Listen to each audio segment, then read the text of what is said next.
Moi, Sébastien, syndicat énergie, Continental.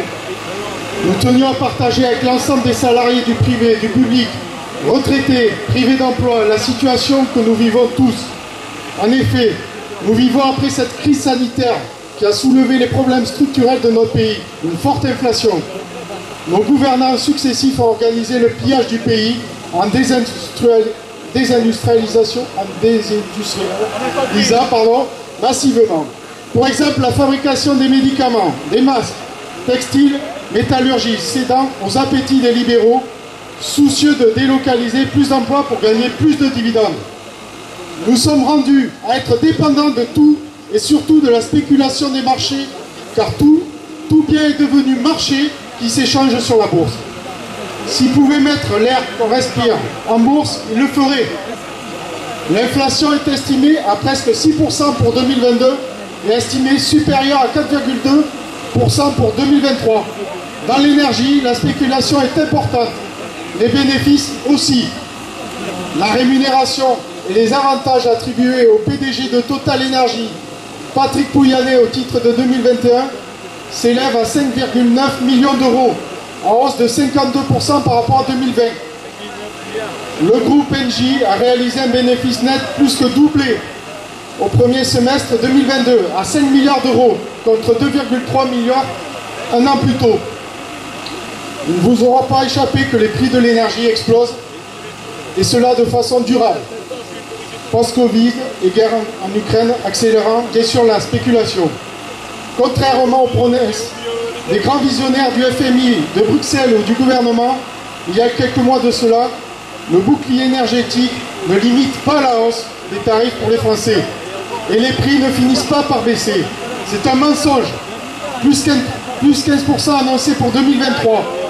Le gouvernement prépare les subconscients aux augmentations sans remettre en cause le système qui nous a conduit à cette situation catastrophique.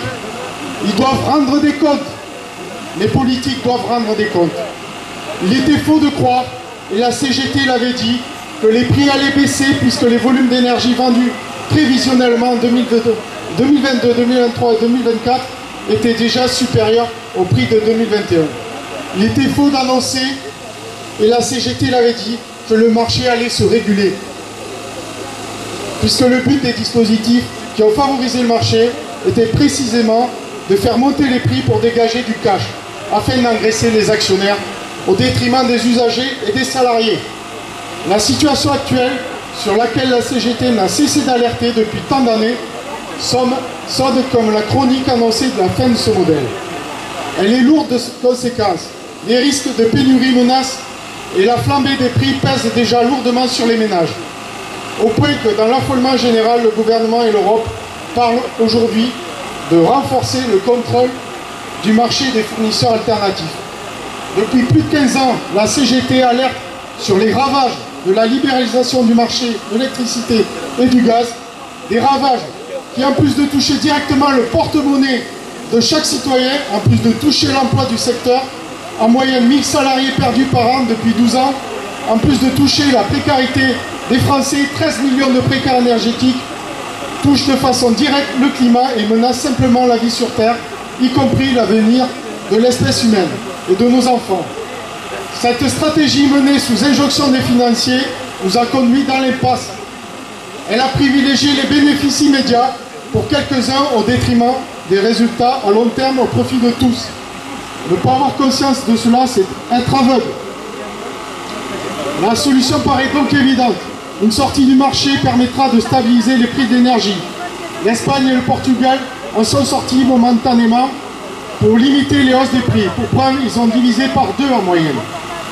L'explosion des prix rémunère le marché, les traders et pas ceux qui produisent le bien commun et distribuent l'électricité et le gaz. Il faut revenir également au modèle si novateur et protecteur qu'était EDF-GDF, bien commun de la nation, lorsque ces établissements étaient publics, afin d'assurer une sécurité d'approvisionnement en électricité et gaz, garantir les investissements bas carbone de long terme, mais aussi assurer aux usagers un prix de l'électricité et du gaz plus juste. Le peuple doit combattre le pillage des biens communs de la nation par le monde libéral. Quand tout sera privé, nous serons privés de tout. C'est pour cela, luttons, révoltons-nous contre cela. Après nous avoir fait subir un appauvrissement, le gouvernement compte nous asséner un coût supplémentaire, car c'est dans leur ADN, comme toute la droite, extrême droite comprise, de réduire les pensions de retraite, comme favoriser la modération des salaires. Le fait de repousser l'âge de départ à la retraite par les différents moyens qu'ils veulent utiliser, âge de départ, durée de cotisation, serait très positif pour le MEDEF. Une augmentation de seniors sur le marché de l'emploi entraînerait une concurrence entre les travailleurs pour faire baisser les salaires. C'est encore une mesure injuste qui affaiblit les plus faibles. Pour rappel, l'INSEE indique qu'un quart des 5% des Français les plus pauvres sont déjà décédés à l'âge de 62 ans. Plus d'un Français sur 2 n'est plus en emploi à 60 ans, soit au chômage, soit en invalidité. Les victimes de ces mesures paramétriques sont connues. Les travailleurs avec des carrières courtes et ou incomplètes qui doivent déjà souvent atteindre les 67 ans pour accéder à des droits minimaux. Notamment les femmes qui touchent en moyenne 25% de salaire en moins. Sur les régimes spéciaux, le gouvernement ne touchera pas aux petits régimes, comme ceux des danseurs d'opéra ou des avocats ou autres. Il compte mettre fin à ceux des agents de la RATP, des industries électriques et gazières, qui ne posent pourtant pas de problème financier puisqu'ils sont adossés à leur branche et à des contributions tarifaires ou des taxes parafiscales. L'idée est de faire diminuer les cotisations des employeurs pour niveler par le bas les retraites, pour ouvrir la part belle aux retraites complémentaires à ceux qui en auront les moyens, bien sûr. Un marché juteux pour les fonds de pension comme BlackRock, Assurance AXA et compagnie. Encore un beau cadeau au monde du capital. Alors que le rapport annuel du corps montre que le système est excédentaire de près de 900 millions d'euros en 2021 et devrait dégager un excédent de 3,2 milliards d'euros en 2022, le système serait légèrement déficitaire dans les années à venir, 0,4 points en moyenne, avec des hypothèses retenues qui sont contestables et qui ont été revues sous la pression du gouvernement pour tenter de faire passer sa réforme des retraites. La garantie d'une retraite complète à 60 ans est possible pour tous. C'est une question de choix politique, de redistribution des richesses. Ces richesses qui ont été accaparées par une minorité.